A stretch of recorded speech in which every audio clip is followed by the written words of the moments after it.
you a little bit more of a musical example of octaves, which that little improvisation was.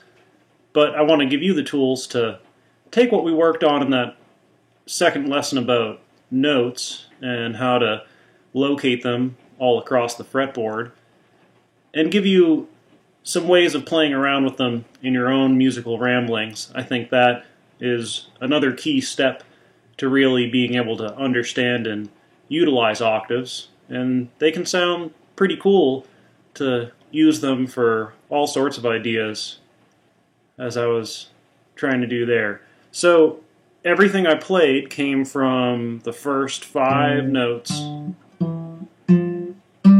of the major scale, starting on the 8th fret of the low E, 8 with the middle, 10 with the pinky, go down to the A string, 7th fret with the index, 8th with the middle, 5th with the pinky.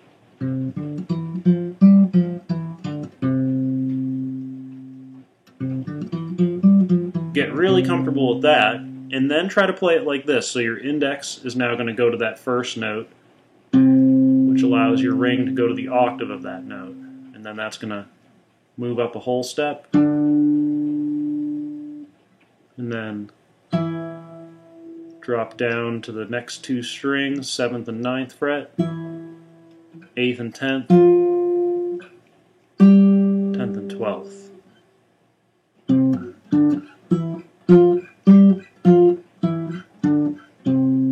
I can't remember exactly what it was I played. Something like that. But you don't have to play the same thing, just like we've done in other exercises. Get comfortable with that, and then start experimenting with your own riffs and ideas.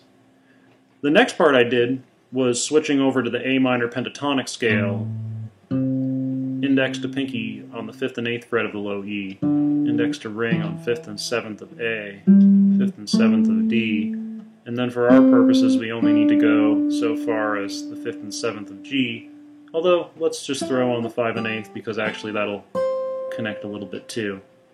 So there, I think I did something like this and played the first note to the second note. 5. One thing I do when I'm playing octaves is I mainly try to follow one finger, usually the one that's up on top, and then just try to teach that other finger to follow along at that same distance. And that way I can just kind of focus on getting the right spot with one finger.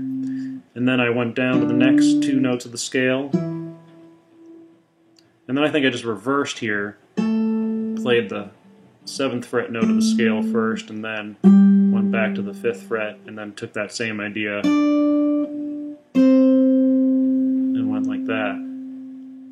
But just like with the other scale, what I might do at first is just try to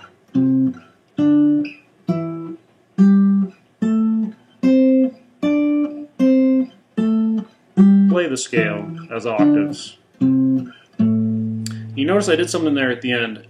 I change back and forth quite a bit. Sometimes I play both shapes with the index and pinky so that all I'm doing is kind of stretching or bringing the pinky back in. And then at other times, to give the pinky a break, I use the index and ring when I'm up here on the top 4 strings.